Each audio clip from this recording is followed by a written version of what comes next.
Welcome to the New Rainmaker Podcast, a weekly show for visionary founders and team members alike to come together and share the heartfelt, the cringe, and the radically honest truths about what it's really like to build and work for some of the world's most exposed brands on the biggest internet stages. I'm your host, Veronica Romney, and after working for some of the biggest names in the online space myself, I've learned that it takes both leadership and dream team collaboration to truly scale a company to its greatest potential. You can build a business alone, but you cannot scale it on your own. And my goal on today's episode and every episode is to inspire our dreamers and empower our leaders. Make sure to follow and share my podcast with your friends and colleagues, and feel free to tag me on Instagram at vromney with your insights and ahas. Now let's make it rain on today's episode. All right, Rainmaker family, this is a very special episode because it's just me. In fact, this is my very first solo episode. And the reason I'm doing it is because I have a lot to share and I have a lot to say, and you're going to want to tune in. And this is in particular an episode that I'm recording for the CEO and the marketing team who is listening, who both on both sides are just, they know they could be so much more and better. And I don't know how else to say it other than just like, you know that you have some really incredible people on the team. You know that you're a part of a team that has enormous potential, including yourself. And yet it's just not like running, humming as well as it could be. And that could be reflective in the launch that you just had. That could be reflected in the fact that your quarter one of the year didn't turn out the way that you wanted it to. It could be the fact that you're just not feeling nearly as energized and collaborative as you used to. Like there's just something off and it's bothering you. And I say you as in the CEO, and I also say you as in the marketing team member who genuinely cares about the mission and the vision of the company and the work home that you're a part of. And so this is the conversation I want to have, and I'm having it just from me to you in my most, you're gonna laugh, in my most Beyonce self. Like I feel really fired up about this because I know what it is to be on both sides. I know what it is to be a CEO, and I'm overseeing a whole bunch of incredible human beings that I care about deeply. And it's just not like everybody has so much more potential, and I know it, right? Visionary CEOs, we don't just have vision for our company, we have vision for our people. Sometimes I see someone's potential way before they ever see their potential. Sometimes I see what they're capable of becoming before they even come close to accepting a new identity for themselves. And sometimes it's so frustrating because you're like, oh my gosh, if you could just not tell yourself this, if only you could see yourself the way that I see you, like, right? I know what it is to be that CEO that looks at my team, who I care about, who I love, who has all the potential in the world. And like, I'm frustrated at myself for not drawing out the best in them. Okay, flip it. I too know what it is to be a team member on the marketing team responsible for making it rain for a CEO that I care about, that I have similar values with, that I also deeply care about our prospect and our customer base and what we're doing to change the world for XYZ type of person. There's a lot of empathy that I bring and compassion and skill. And I'm just, if I'm being real honest, I'm not feeling nearly as empowered as I was hoping I would feel. Just gonna be raw here. Like, I know that I can be great, or I know that what I am capable of producing, but sometimes the environment, the deadlines, the structure of the arena that I'm participating and playing and competing in is not giving me the best resources to be my most excellent self. I know what it is to be on both sides of this. And as somebody who deeply cares about teams and is obviously extremely team centric, if not, you wouldn't be listening to this podcast if you weren't too, it drives me nuts when I see teams falling short of their greatest potential. And I know that my CEO counterparts do too. There's nothing more frustrating than saying yes to expanding your team, saying yes to investing and pouring into human beings, which means bloating the pay, the P&L. Like we're willing to do the thing. We're saying, okay, yes, we're going to hire more hands. We're going to invite more people to the party. I'm not going to do everything myself. I'm going to employ people. I'm going to be responsible for providing for people's livelihoods. Like this is a big thing. And so when it's not living up to what it could be, it's like, there's just nothing more deflating. Like I was just on a conversation with one of the visionary CEOs in my Rainmaker residency program. We were having one of our one-on-one genie sessions that I do with my members. And she was like, I remember the days when I was building this business with my partner in the basement. And it feels like we got more done faster, cheaper when it was just the two of us than we do today. And we have 8 team members. Like, this shouldn't feel this way. I'm like, it shouldn't feel this way. It absolutely should not feel that way. And yet, for the majority of online CEOs, visionaries, founders that I talk to, especially in any type of like a la carte power hour sessions or VIP intensives that I've done over the last year and a half, that's almost word for word what I tend to hear is the team has never been bigger and we've also never been slower. And like, we're still doing like dumb mistakes. Like, what is this? Why is it this hard? They said bring people to the party to scale, and it is not fun. It's just not fun. And it's not just not fun for the CEO, it's not fun for the employee, the team member, because they really care too. Everybody wants to be great. Everybody wants to be an A player. Everybody wants to get an A plus on the test. So let's talk about it. And I'm just gonna get into it. I'm not gonna like beat around the bush in an attempt not to offend or to hurt feelings, because I wouldn't be in integrity with myself and congruent with myself if I just didn't give you my raw thoughts on this. I think too often CEOs are building teams of marketing doers and not dream marketing teams. And there's a huge difference between doer teams and dream teams. Okay. So what do I mean by that? How would I define a doer team versus a dream team? Okay. A doer team, a team of marketing doers, is where you have skilled, highly skilled, medium skilled, but you have skilled team members and outside vendors and friends, right? Trained in a really specific type of marketing execution, like their task, like they go into the project management system, they have tasks, they knock out tasks, they have experience doing social media, paid ads, copywriting, XYZ.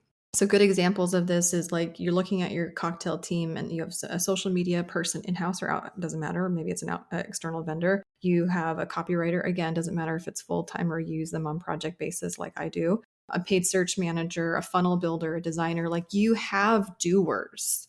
But when they're not empowered to be dreamers and strategic leaders, a doer-only team will only reach the potential as far as it can go. And what I mean by that is you'll know if you're on a doer team, you know that you're running a doer team if there's always mistakes that seem to slip through the cracks, usually at really inconvenient times like a launch. Like nobody should be having a broken link to their sales page after the cart is open. Like, and it happens. It happens for very, very big people.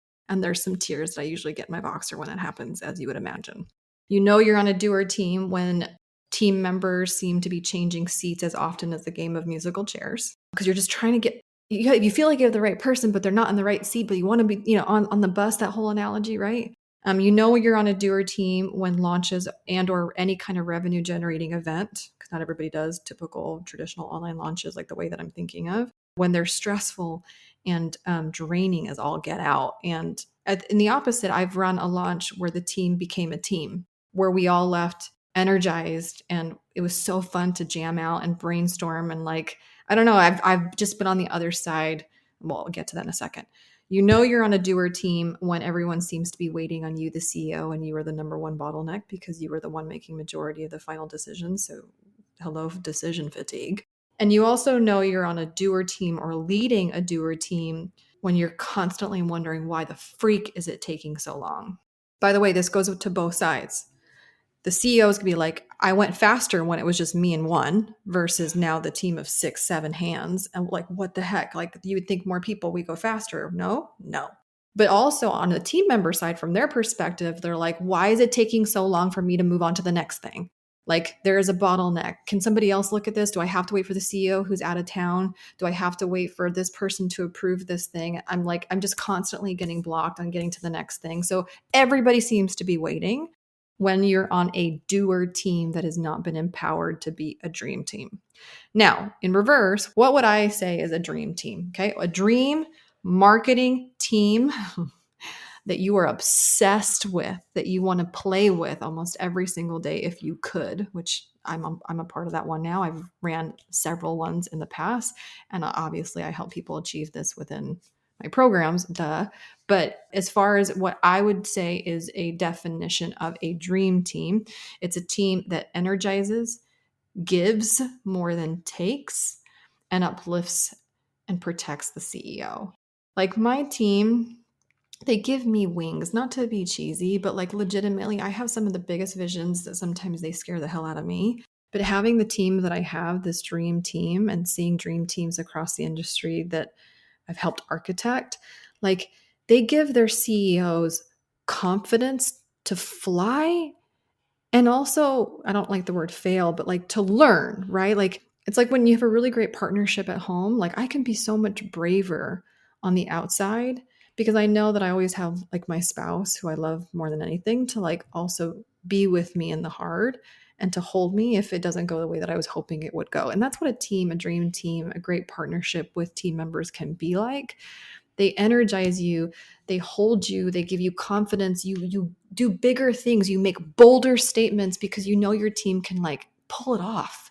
And not only that, dream teams, they not only uplift me, the CEO, but they certainly give confidence to the prospect to also invest in the company. That translates into all of the marketing communication and messaging that goes into what you're doing. Don't make like that, absolutely, that DNA and that feeling transcends into the prospect's interpretation and impression of you as a company, as a brand, as a CEO, and ultimately gives the marketplace a better opinion of your reputation. So, like, you know, you're on a dream team when everybody is not just doing, but they're delegating. Okay, that's really important. A lot of doers are usually stuck in learning and doing. And it's just this kind of cycle. A dream team is going to cycle through learning, doing, delegating, leading, and then they'll shed again and then go back to learning, doing, delegating, leading. And then this beautiful cycle of iterations and growth is constantly happening. Dream teams cycle through growth. Doer teams usually get stuck in this linear boomerang, so to speak, of like bing, bing, bing, bing, like it's, you know, the ping pong, the yo-yo effect. It's just really frustrating, which is why you keep pouring into like skill and education. Okay, I'm gonna put my paid search manager through some, you know, Facebook ads training, and I'm gonna put my designer through a designer training, and I'm gonna put my copywriter through an email copywriting training. Like you're trying to improve the person by giving them more skill. So you're helping them learn to then do at a higher level.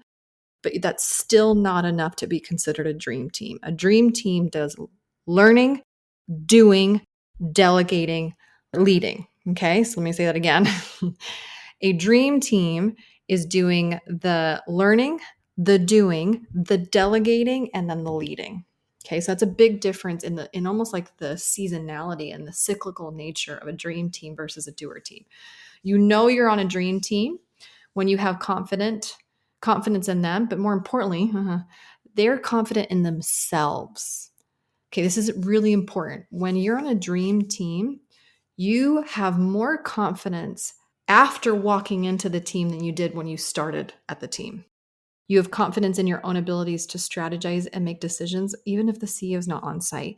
Like, you know, you're a part of the dream team when there's psychological safety to try something new and be okay that it might turn out the way you're hoping, and maybe it turns out differently, but there's an environment where like being a marketing scientist is totally appropriate.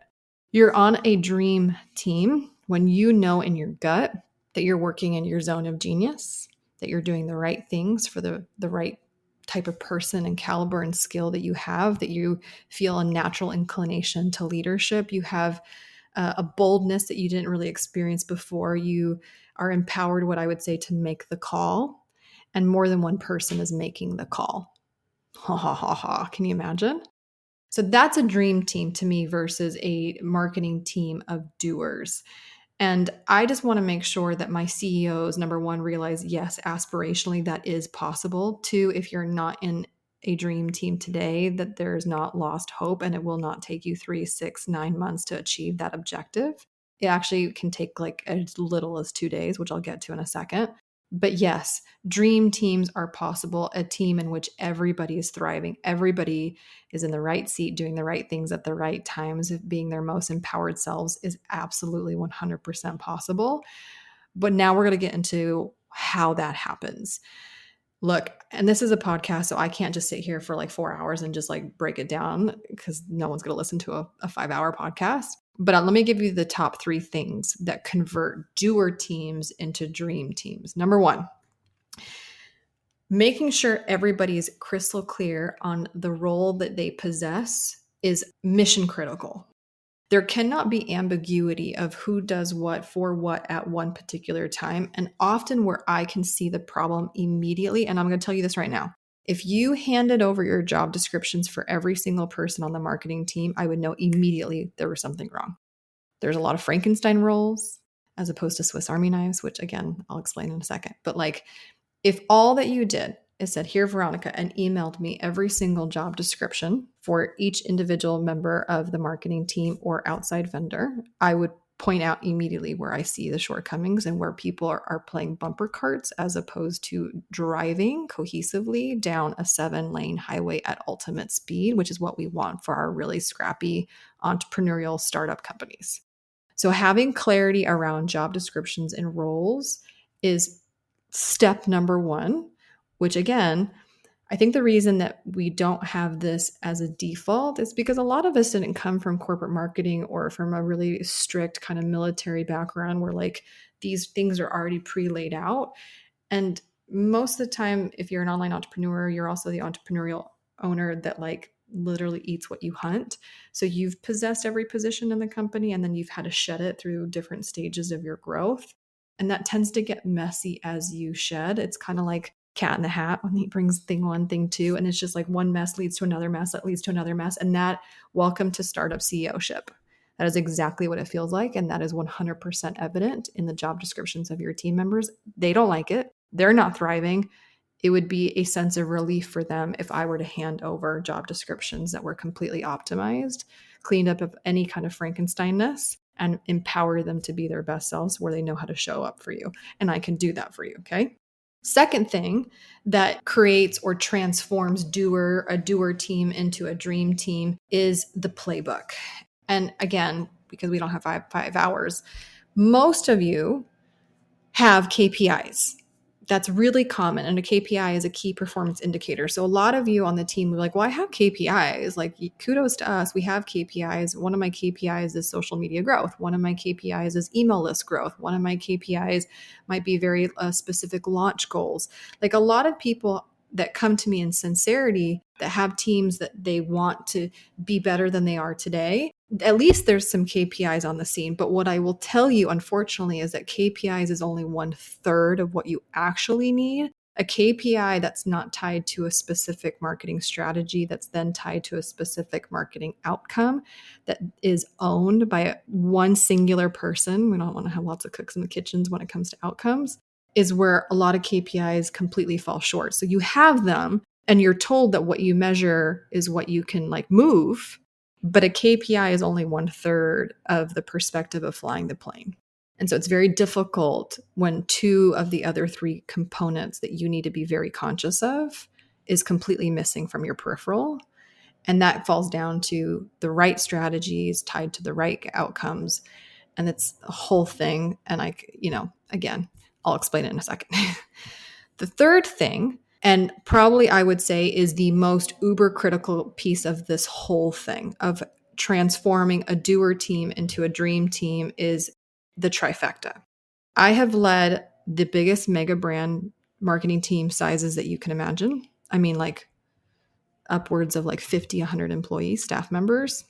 I've also worked with the scrappiest teams that you can imagine, where it's really just the CEO plus one on the inside, and then they use a whole bunch of outside vendors here and there on project basis to help them in a pinch. And then I've worked with the cocktail teams where it's a little bit of in-house, a little bit of out-house. Most CEOs, it's just a cocktail. I call them like kind of hybrid cocktail teams. Regardless of your team size, whether it's just you plus one, a cocktail team, a little bit of inside, outside, or completely in-house. Everybody's in-house, everybody's full-time, regardless of where you are on that spectrum of team size, marketing team size. Dream teams have the trifecta. They know what it is. They know the three critical components, ingredients of what a marketing dream team needs in order to thrive long-term, so that they can actually pull off those 5, 6, 7-figure launches that you hear about. And it has nothing to do with the size of team. I'm not here to tell you that the answer to your problems is throwing more people onto the team. In fact, you probably have sometimes maybe too many, or again, right people, wrong seats. But my answer isn't to add to your P&L and your payroll. My answer is to play Tetris and put people in the trifecta where they fall. So yes, even though your entire company has an overarching org chart, actually your marketing team has a trifecta org chart, if you can imagine. And that is probably the singular most critical and number one missing attribute over doer teams that have the aspiration to become marketing dream teams. Okay. So I have an announcement. I haven't really shared this publicly yet. So here it is. I am retiring, quote unquote, aka I'm discontinuing two services that I have historically had available for a year and a half. And it's a big deal. And it's because everything to do with the Rainmaker residency, that movement, that mission that I'm on has grown to a place where it's all consuming in the best way possible. But it leaves me zero time to do any kind of the a la carte stuff that you might find on or have historically found on my website. So I am no longer doing the $1,000 power hours where at any time you can book an a la carte, consulting session with me and we can go through your org chart. I've done over 50. I counted this morning, over 50 power hours in the last year and a half. And I'm no longer doing VIP intensives where I come out or we do it virtually, a whole day and a half with me and a team to do all things marketing team, architecture, all things marketing team. And those I've historically done for $10,000 to $15,000 each. And I was counting that and I'm like, I've done over 15, 20 of them again in the last year and a half. And because of capacity issues, I am no longer offering them. I am retiring, discontinuing those two products. You're hearing it first. But here's the good news. If you're on this podcast, listening to this podcast, and you're like, okay, based off Veronica's assessment, I'm very much on a doer marketing team, and I would very much like to get onto a marketing dream team for not just me, but for the people that I care about. Like, I want all of us thriving, all of us winning, all of us working in our greatest zones. Like, I want this too. And now I don't have a power hour to hang out with, V, and I don't have a VIP intensive option. I'm going to be doing something that, number one, I have never done before. And number two, I have no intentions of doing again, at least at this very moment. And so for the very first time at the end of April, so I want you to put this on your dates, April 26th and April 27th, just block it out right now for me. I'm actually going to do a marketing team intensive for all. So this is a marketing team intensive for CEO and every single member of their marketing team to hang out with me for a day and a half, and other CEOs and their marketing teams that we will bring and curate into this event. Because what I have found in doing over 50 power hours with online CEOs and over 15 to 20 all day, all night VIP intensives with online CEOs, some of the biggest names that you can imagine, is a lot of it, it's the same shortcomings, the same need for transformation, the same recalibration, optimization, move that bus type of transformation that they're all wanting. And a lot of the same things that's holding them all back. So I'm just going to pour it into everybody in one shot, but also put you guys in the room in proximity to your peers, to your counterparts, and to some of the smartest CEOs and marketing teams that you'll ever have the opportunity to meet with, that you often never do see them because they're working in isolation or behind the scenes. And we're going to be doing breakout sessions. We're going to be doing not only like working sessions, but I'll be breaking out like all the marketing teams into one Zoom room, and then we'll have all the CEOs into another Zoom room, and then we'll have space for all of us to come together, and there's going to be open Q&A, and there's going to be conversation. Like, not only am I going to transform your marketing team of doers into your dream marketing team of strategic leaders in like 2 days, but you're also going to be proximity with some of the smartest people that I have had the chance to get to know, that I'm going to invite you to also get to know. And so I can't even, like, this happens every time I do this, but I'm already anticipating, like, what's the number going to be? What's the number of collaborations, partnerships, joint ventures, giveaway, podcast guest swaps that's going to happen over the day and a half that like changes the course and trajectory of your business growth? It happens every single time when you put really smart people who are at very, very similar stages of growth and their teams, the ones that actually make the magic happen, in the same room. So April 26th, April 27th, I'm doing for the first time ever and probably won't ever be repeated again. So here it is. It's going to be a marketing team VIP intensive open to the public for like 75% off what I charge my normal VIP intensives. This is what I want to do. This is kind of my retirement party gift, I guess you could say. I want to serve you guys. I want to meet you guys where you are. And I, more importantly, want to transform your team of doers into your dream team more than anything in life. Like, it's just my greatest gift. I quite frankly, as you can probably imagine, it's my calling to help people thrive in their work environments, to have CEOs not want to burn their business to the ground, to have CEOs feel the way that I feel every single day with my marketing team. Like, it is possible, you guys. It's not a pipe dream.